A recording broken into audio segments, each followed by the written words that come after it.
Eh bien, je range mon bureau numéro 19, je range mon bureau qui se délocalise dans les Landes. Et pour ce 19e numéro, eh bien, on constatera peut-être que c'est une sorte de companion piece, je ne sais pas très bien comment le dire, de pendant, d'acolyte, de la traduction sans filet numéro 143, puisque aujourd'hui, 19 juillet, après 19 juillet 2018, après 5 mois sans avoir fait de traduction improvisée, eh bien, je viens d'en enregistrer une que je suis en train de publier sur YouTube, toujours pareil, sans montage, parce que sinon ça me retarde encore plus et ça me démotive encore plus. Et du coup, je me suis dit que dans la foulée, disposant d'une ou deux heures de temps un peu devant moi, j'allais faire une vidéo, je range mon bureau pour parler de mes dernières lectures.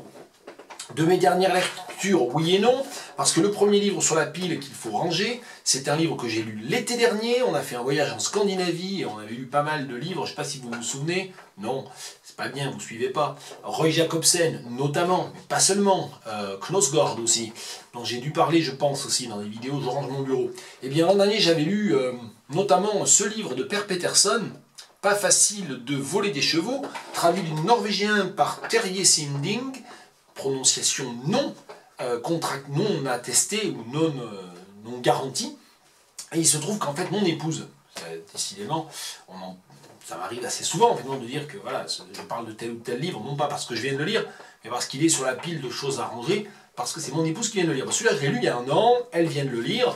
On en a reparlé, ça a été l'occasion pour moi de vérifier que j'avais des souvenirs très nébuleux de ce livre. Ça fait un an seulement pourtant.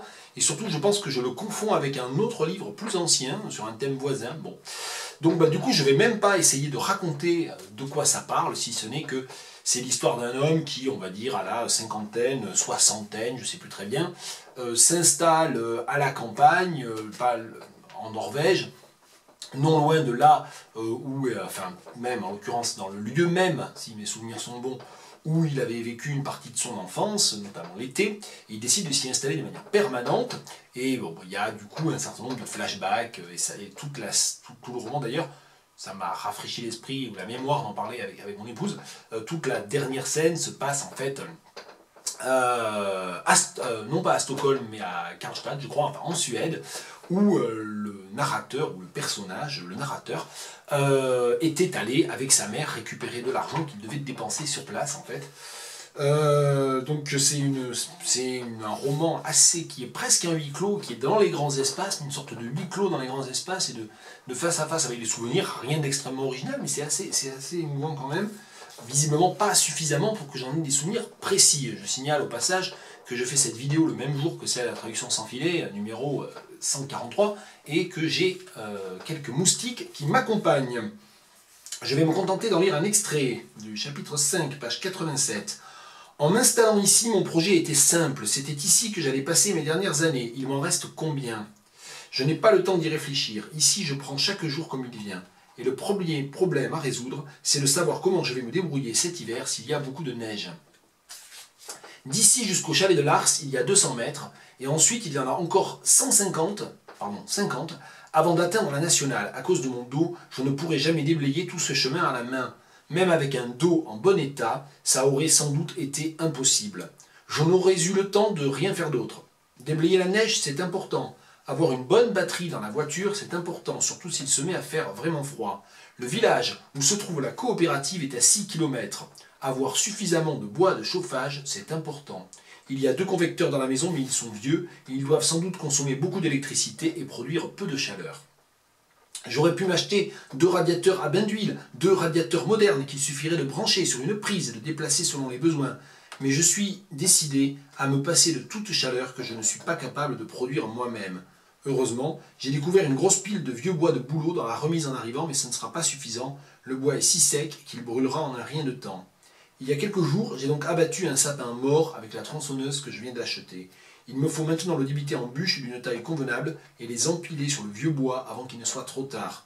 J'ai déjà consommé une bonne partie du boulot. La tronçonneuse est une John Sered. Je n'ai pas de préférence particulière pour cette marque, mais ici tout le monde utilise des John Sered. D'ailleurs, le vendeur du comptoir agricole m'a dit qu'il n'assurait pas de service après-vente pour d'autres marques si jamais je me pointais avec une chaîne cassée. Elle n'est pas neuve, mais elle vient d'être révisée, la chaîne a été remplacée, et l'homme n'était manifestement pas très ouvert à la discussion. Donc ici, c'est le royaume de John Sered et de Volvo. Nulle part je n'ai vu autant de Volvo, que ce soit des modèles haut de gamme récents ou de vieilles Amazones. Ces dernières sont toutefois les plus nombreuses, et en 1999, j'ai même vu une PV devant le bureau de poste. Toutes ces Volvo, ça va vouloir dire quelque chose, mais je ne sais pas quoi exactement, à part que la Suède n'est pas loin, et qu'il est facile de trouver des pièces détachées. C'est peut-être aussi simple que ça. Page 87 à 89, de Pas facile de voler des chevaux de Per Peterson, édition norvégienne publiée en 2003, traduction française de Thierry Zinding, publiée chez Gallimard en 2006. Une réédition dans un seul volume de 2 romans presque de la première manière de Eugène Savitskaya. J'ai découvert à cette occasion que la Fédération Wallonie-Bruxelles et la communauté française de Belgique avaient lancé un ambitieux, apparemment très ambitieux même, programme de republication, de publication de grands textes de belges francophones, et donc notamment Savitskaya. Donc il se trouve que j'ai vu ça presque par hasard il y a quelques mois chez mon libraire. Sang de chien et les morts sentent bon, ça fait partie des quelques Savitskaya que je n'ai pas, que je n'avais pas, et donc je les ai achetés sous cette couverture-là. Alors pour ceux qui ne connaissent pas Savitskaya, c'est une bonne possibilité d'entrer dans l'œuvre. On conseille souvent de commencer par Marin mon cœur, parce que ça a été un peu son best-seller, mais je ne suis pas sûr qu'il faille commencer par ça. Parmi les derniers, je conseillerais vraiment Foutropolis, qui est vraiment très bien, chez Minuit. Et puis sinon, voilà, pour 10 € seulement, après tout je peux aussi dire le prix, pour 10 € seulement, 2 romans de Savitskaya, Sang de chien et Les morts sentent bon, réunis donc sous la bannière, l'étiquette Espace Nord. La collection Espace Nord rassemble des titres du patrimoine littéraire belge francophone. Elle offre un catalogue d'auteurs remarquables et veille à la réédition des œuvres devenues indisponibles. Donc il y a pas mal de choses. Il y a donc le texte des 2 romans, il y a un petit essai critique de Laurent Demoulin et Sarah Sindako, ou Sindako, je ne sais pas comment on dit, et c'est très bien. Et alors apparemment, les derniers, parmi les titres réédités dans la collection Espace Nord, on trouve plein de choses vraiment passionnantes, ça donne vraiment envie presque de tout acheter ou de tout lire, du Maeterlinck, du Mertens bien sûr, Bruges la morte de Georges Rodenbach, mais aussi des choses que je connais moins, comme Le jour du chien de Caroline Lamarche, ou La femme manquée d'Armel Job, La boue des Flandres de Max Deauville. Ça, je dois avouer que c'est un titre assez séduisant aussi. Pas La route des Flandres, mais La boue des Flandres. Et donc voilà, je vais lire un extrait de Sang de chien. Il faut que je le retrouve. Les mots qui effraient ma mère sortent d'une bouche semblable à la sienne. Ils ne sont pas toujours prononcés. Lorsqu'ils sont muets, on peut les lire sur certaines pierres, sur de l'ardoise, du grès, du marbre ou du granit. Sur le bois, ils ont été écrits au feu. Sur le papier, ils sont formés de caractères si petits qu'une loupe est toujours nécessaire pour les déchiffrer, même si on possède de bons yeux. Ils apparaissent parfois sur la neige, extrêmement fugitifs, et même sur l'eau. Les pires, les plus graves, les plus blessants ont été dessinés sur la buée d'une vitre avec un gros doigt. Et lorsque la buée a disparu, on peut encore les lire.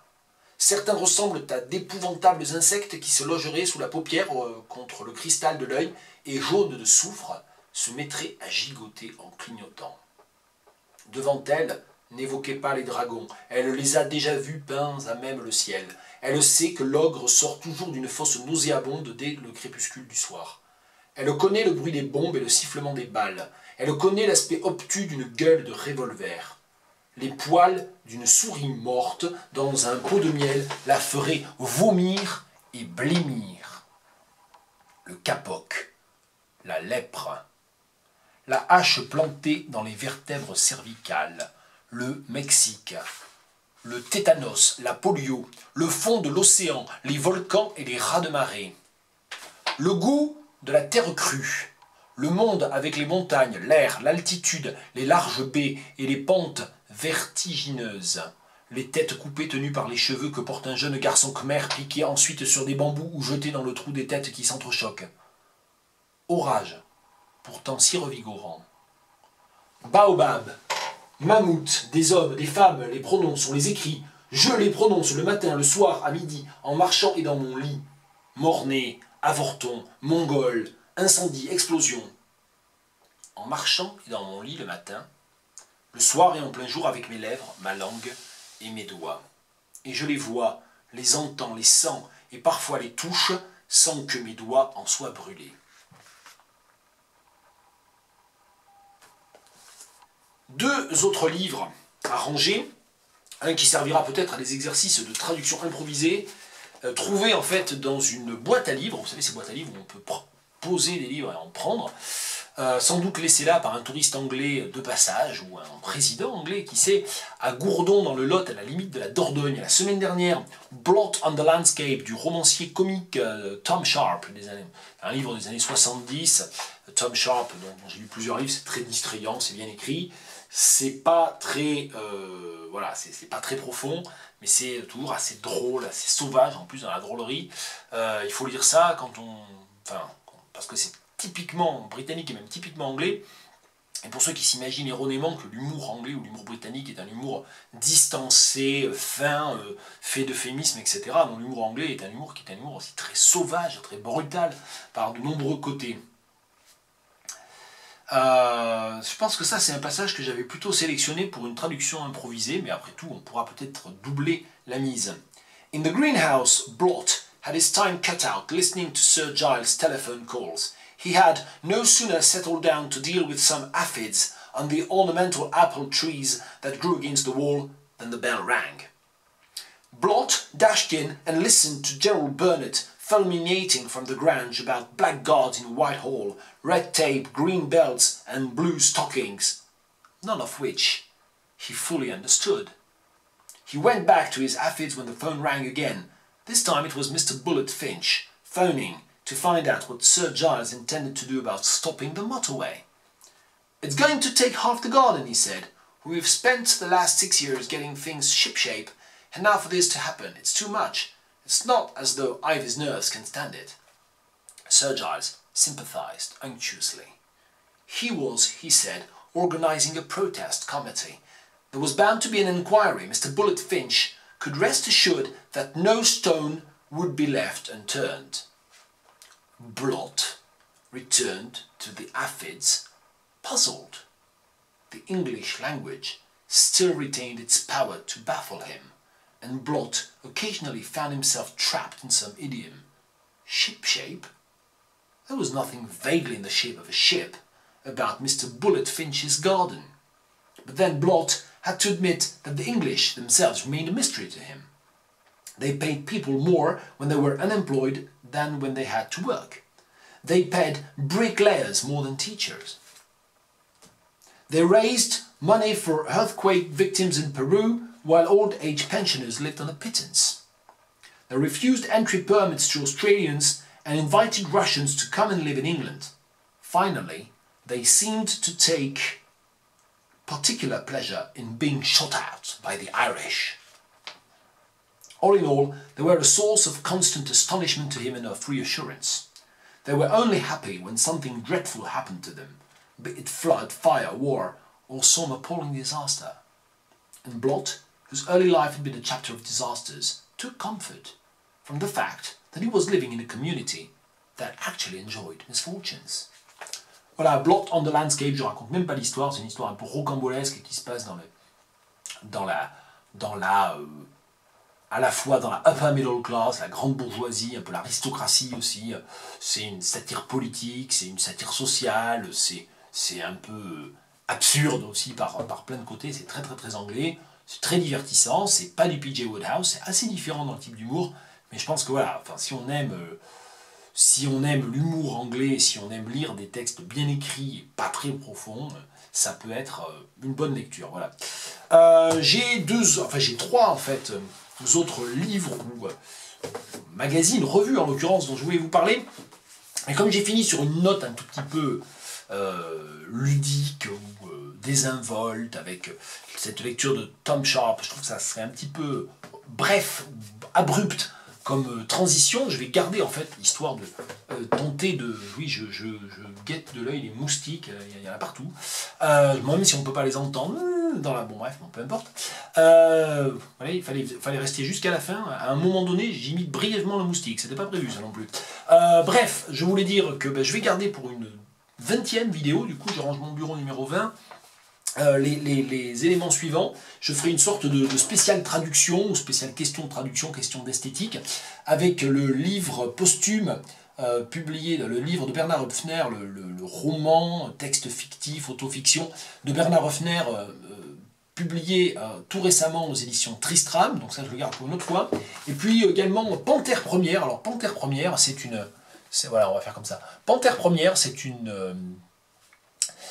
revue toute jeune qui a commencé à l'automne dernier, que je viens de découvrir, et je vous en parlerai plus donc lors de la prochaine vidéo, parce que je veux prendre aussi un petit peu le temps de retraverser quelques textes et peut-être de préparer un petit peu mieux ce Je range mon bureau numéro 20, donc à la prochaine, enfin à la suivante, voilà. Mais en attendant, vous pouvez aller sur leur site, Panthère Première, vous trouverez ça sans problème sur Google, et puis vous pouvez commander ça à votre libraire, les yeux fermés, c'est 8 € le numéro, vous pouvez même vous abonner. Voilà, à bientôt.